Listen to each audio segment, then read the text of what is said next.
Movie की कहानी में हमें चोल वंश की राजनीति और महल में होने वाले षड्यंत्र के बारे में दिखाया जाता है। मूवी की स्टार्टिंग में हमें दिखाया जाता है कि लगभग 1 साल पहले चोल साम्राज्य के राजा चोल के 2 बेटे थे और एक बेटी थी, जिनमें से बड़े बेटे का नाम आदित्य करिकलन था और छोटे बेटे का नाम अरुण था। छोटे बेटे को लोग पोनियन सेल्वर भी कहते थे, क्योंकि वह पोनी नदी में डूबने से बच गया था, तभी से उसका नाम पोनियन सेल्वर पड़ गया। और दूसरी तरफ राजा चोल तंजौर के महल में बीमार पड़े थे।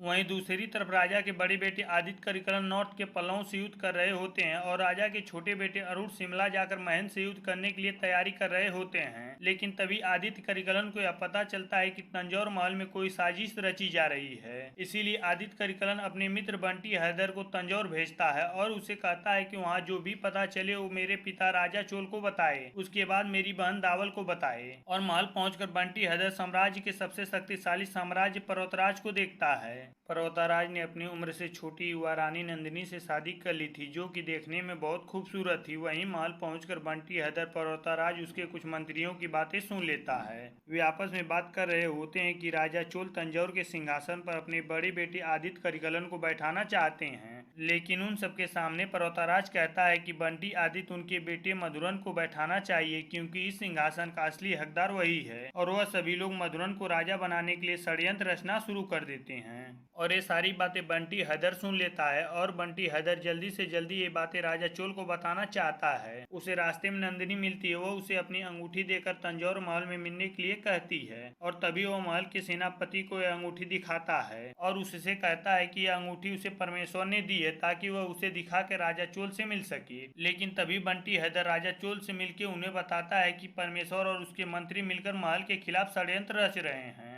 और ये सब बातें आपको बताने के लिए मुझे आदित्य करिकलन ने भेजा है। लेकिन तभी सेनापति पर्वतराज को उसके ऊपर शक हो जाता है, क्योंकि वह परमेश्वर का छोटा भाई होता है और वो बंटी हैदर को बंदी बनाकर अपने सैनिकों के साथ भेज देता है। लेकिन तभी बंटी हैदर सैनिकों से छुड़ाकर भाग जाता है। वो सीधे महल में जाकर रानी नंदिनी से मिलता है। वह उन्हें बताता है कि उसे आदित्य करिकलन ने एक संदेश भेजा है, जिसे उसे उनकी बहन दावल तक पहुंचाना है। और रानी नंदिनी बंटी हैदर से कहती हैं कि दावल, जो भी तुम्हें इस संदेश का जवाब दे वो तुम सबसे पहले आकर मुझे बताओगे। लेकिन तभी परमेश्वर को पता चलता है कि उनका नाम लेकर कोई गुप्त राजा चोल से मिलने गया है, लेकिन वो कहता है कि मैंने किसी गुप्त को नहीं भेजा और उस सेनापति को उसे पकड़ने का आदेश देता है। लेकिन तभी नंदिनी परमेश्वर के आने से पहले उसे महल से भगा देती है और वो परमेश्वर से कहती है कि मैंने ऐसा इसलिए किया ताकि वो मुझे वृंदावन का संदेश लाकर दे, ताकि हमें वृंदावन के प्लान के बारे में पता चल जाए। तभी हमें पता चलता है कि नंदिनी अपने लवर पांडियन का बदला लेने के लिए तंजौर आई थी और इसीलिए उसने परमेश्वर से शादी की।